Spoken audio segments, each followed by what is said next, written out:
Before we start this week's show, I'd like to remind you that the Brazilian Report is funded by subscriptions and support from loyal readers.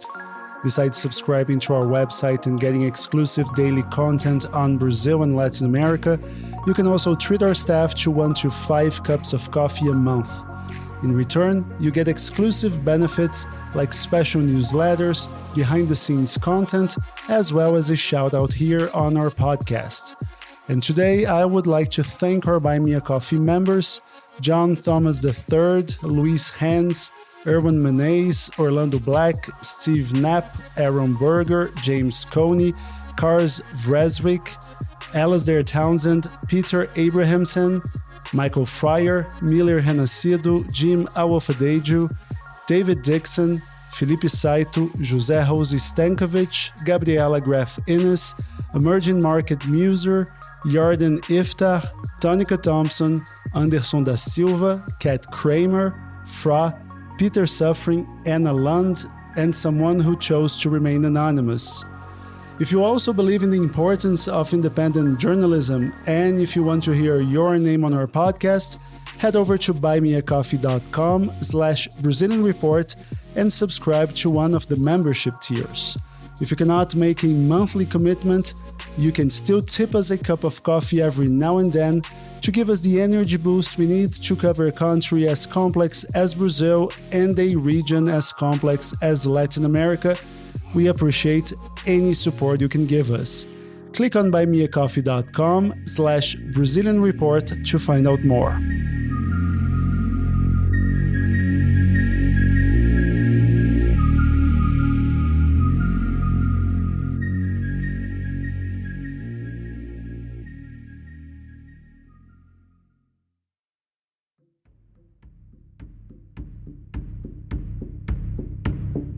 In the 4 years of Jair Bolsonaro's presidency, Brazil's relationship with China, the country's biggest trading partner, was lukewarm at best. Nós precisamos da China e a China precisa muito mais de nós. Now, Bolsonaro's successor Luiz Inácio Lula da Silva has promised to, quote, bring Brazil back to the world. And that also means getting closer to Beijing, of course. As a matter of fact, the Lula government announced that his first international trips would be to Argentina, Uruguay, the US, Portugal, and China. On this week's episode, we will discuss what else we can expect from Brazil-China relations under the Lula government. My name is Gustavo Ribeiro. I'm the editor-in-chief of the Brazilian Report. This is Explaining Brazil.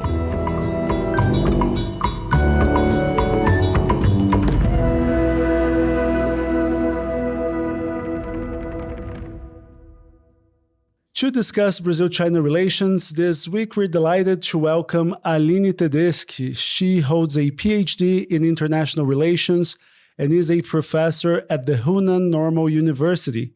She's also a media manager at platform Xumian, the director of think tank Observa China, and a host member professor at BRICS The Catalyst. Hi, Aline. Thanks for joining us. I'm thrilled to be here and to be able to contribute with the Brazilian Report. And we're thrilled to have you. But before we talk about what's to come in regard to China, I'd like to ask you to look in the rear-view mirror for a second. How was Brazil's relationship with China during the Bolsonaro years? Was it all that bad? I believe that we can divide this spectrum into rhetoric and what it actually was in terms of trade and in terms of dialogue, economic dialogue. I would say that because of political frictions and the rhetoric of Bolsonaro's government of posing even one image of the enemy, which is, let's say, a copy from United States vision at the moment from the Trumpism vision toward China, I believe that the political spectrum, it was damaged, but not to the point to reach economic and trade balance, for example. So it was not that bad, I would say. I would sum up on some takeaways. For example, trade increased, I would say that especially Ministry of Agriculture in Brazil took a lead on this relationship with China. But I believe the rhetoric on this sense didn't impact substantially on levels that they could not trade, or they could not even improve some channels of dialogue, even the quality of some investments coming from China, for example, in areas such as technology. But of course, it was an impediment to increase the dialogue in many other areas, for example, the multilateral or climate crisis or sustainability, multilateral organizations, let's say, and many political or global political issues. It was not that bad, but could be better.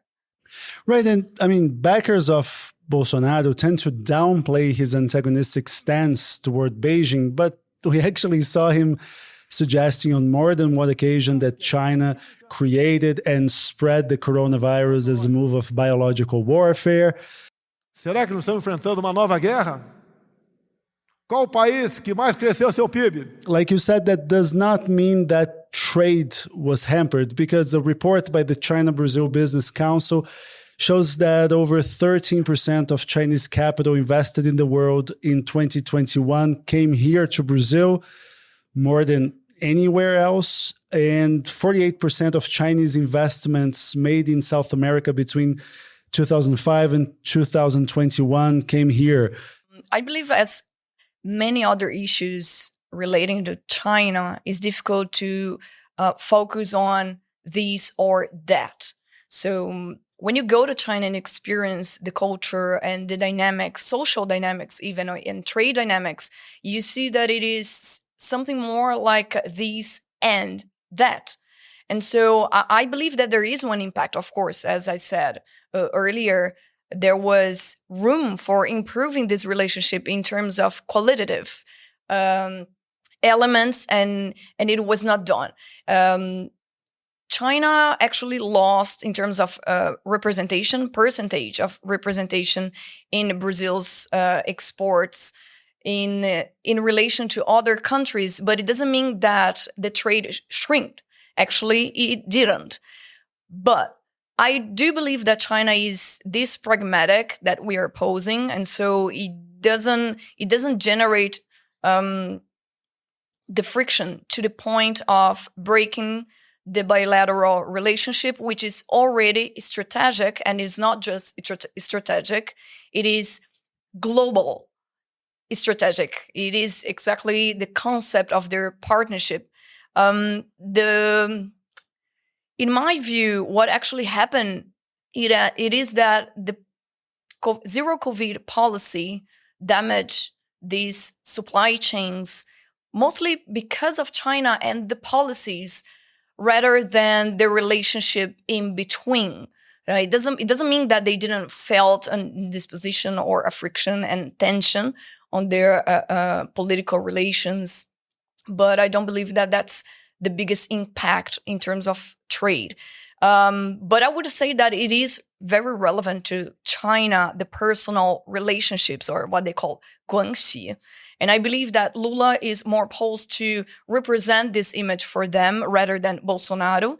And this would open more doors than the previous government. And what have been the first signs from Lula? Besides that promise to visit China, did you see any other gestures to the Asian giant? I believe the greatest signal that Brazil gave to China, it is to rescue and resume the participation of Brazil in most important multilateral and regional instances, such as CELAC, for example. And by recovering this Brazilian position on this multilateral, including Mercosur, for example, I believe that there is more room for engaging other issues rather than only the commodities trade. For example, I would say environment, sustainability. There are issues, of course, with Brazil coming back to the scene to discuss resolutions toward this situation that it is global, per se. I believe that Brazil can reapproach China in a more sophisticated way than it was until now. So that's the biggest sign I can see. It is that they will try to bring back the concept of one global strategic partnership that was lost during Bolsonaro's government, and it was more locked into this commerce and trade area, most especially the commodities. You were talking about ways of improving that flow and not depending solely on commodities, but what Brazil could sell to China. I mean, do we have the technology to export products with a lot of value added to China? Or, I mean, what would you see in terms of how to expand the Brazilian portfolio? Well, if I had actually this answer, I would be selling it to the government right away. I mean, that's our big saga on trade balance with China, right? It means the problem is not exactly to export commodities. United States is a big exporter, as many countries in Europe and Australia, as you just said. But the problem it is not qualifying these exports, especially when we talk about agribusiness, that we have such a big impact in terms of environment, and it is the big issue. That it is the big global issue. There is no way for us to run out of resolving certain problematics that we had here in Brazil during not only the last 4 years, but I would say even longer than that. It is a problematic, even within the country, inside, domestically, is something that we have to take account. But I would say that we can diversify not only the exports in terms of commodities, paying a little bit more attention on the footprint of those supply chain to China. I believe that that's going to be important for China as well, and the consumption patterns of the market, the Chinese market, also demands a little bit more of that awareness, I would say, on supply chains, and that's going to be even more relevant in the future. But I believe that we could learn with China. For example, I have here in mind ideas as technological developments within universities that considers public-private partnerships. And there are some products even in the agribusiness sector that we could sell and could improve, let's say, familiar agriculture if we manage how to locate those investments. But we have some products such as nuts or acai, which is also a seed. I would say wine, that there is one increasing consumption in China of certain products like that. But I wouldn't say that that would be enough. I think for our point of view, if we do want to at least decelerate or the process of deindustrialization, we should do something more, some other level of planning, I would say, on certain sectors that are going to be, of course, on the threshold of humanity. I would say artificial intelligence, we are far from that. But we could take a closer look to what China is applying as a dynamic to do partnerships as a state planning, not only government planning, to be able to reindustrialize Brazil in a good direction, I would say, without necessarily not exporting anymore the commodities to China, but diversifying not only partners. In this way, I make sure that I'm saying that we don't need to choose between China and United States. That is a debate that is posed. I believe it's still not on this area. And engage on improving technologies and the innovation sector, investing a little bit more on research and development in areas that we do have some expertise. For example, sustainability.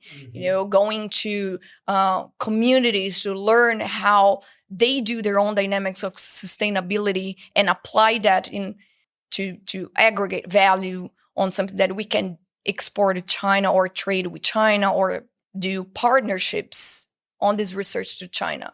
Of course, there's also sectors that we don't much talk about in politics or economics that are medicine, for example, biotechnology and all. But I believe that is also a sector we can take a look. Now, you talked about balancing the relationship between the US and China. How do you see that playing out during the Lula administration? Because Lula has a history of keeping the US at arm's length, of privileging South-South cooperation. But even Jair Bolsonaro, who was antagonistic towards China, in one of the biggest issues to China, the 5G auction, the Brazilian government sort of split the baby, right? It did not allow Huawei, the Chinese giant, to be within government networks, which was what the US and Western powers wanted, but at the same time did not ban Huawei, who will be able to operate private 5G networks. Do you believe that that duality, that trying to cater to both sides, will continue? What can you tell us about what we can expect in that difficult balance, especially now the tensions between the two superpowers are growing and growing? Well, I may sound a bit optimistic, but I do believe that there is still room for Brazil to be pragmatic on this sense, that we still don't have to choose, maybe in terms of small choices. I would say even the private sector choices on partnerships. We don't have this double level planning, which the state and the private sector are close, or they have certain familiarity with the planning, so this is something for us to adjust, to be able to see it in a better way and be able to apply the best choices. I do believe that the tension between China and the United States will continue for a while, at least for the short, medium term. When I say long term to China, it may be too far. I'm not talking about our long term, I'm talking about China long term. But I do believe that there is room to resume the presidential diplomacy that we've seen in the two first mandates of Lula, and that was lost a little bit with there was a tension even on this sphere of diplomacy of what it was, the peaceful diplomacy of Rio Branco in Brazil, and then we've seen the rhetoric of globalism and those ideas more turning to the domestic side, or closing in itself an hermetic view of international relations, and we can resume this pragmatism even, and Brazil being this peaceful theater for dialogue. I mean, I maybe sound optimistic once more, but I do believe that if Brazil resume this path toward a possible green power, it's exactly the point where the three of them can actually talk and engage on a multilateral dynamism, or the dynamic of these new technologies, or improving supply chain, that may be the point of an encounter, of a point of convergence of politics of these three countries.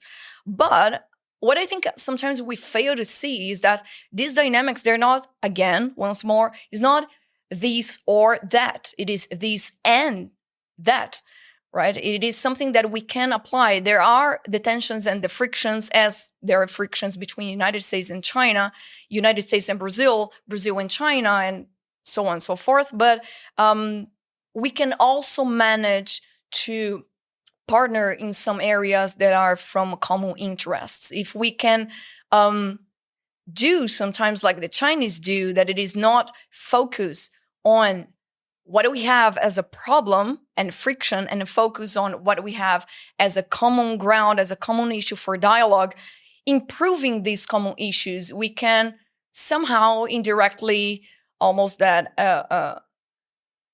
soften the problems that we may have on this instance. I think that the issue of sustainability and environment can be the common ground for these three parts.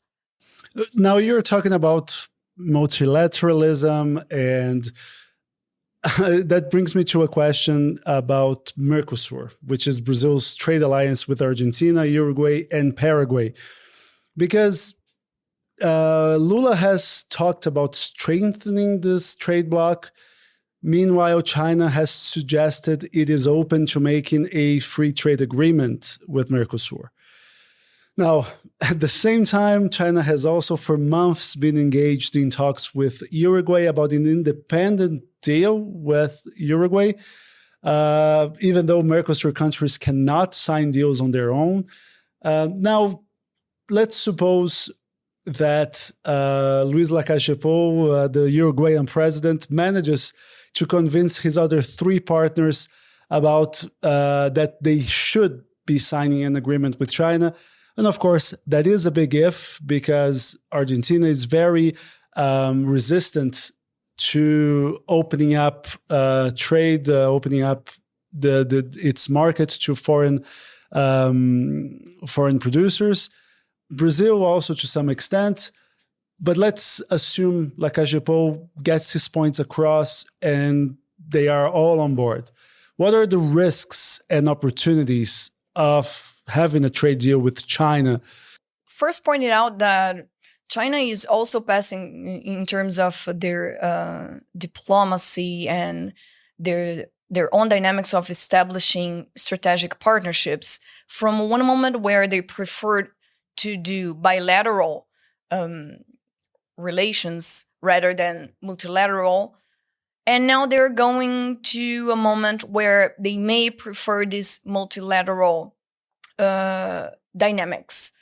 And this issue with the Mercosur is one of them, where I do believe that it is still too early to engage on such an agreement, because I feel that South American countries, they still need to organize in a regional level how they're going to manage investments or investment flows that comes from China, or how it's going to be this free trade agreement, because they are diverse. And being in China, living in China and participating on certain academic environments, I see that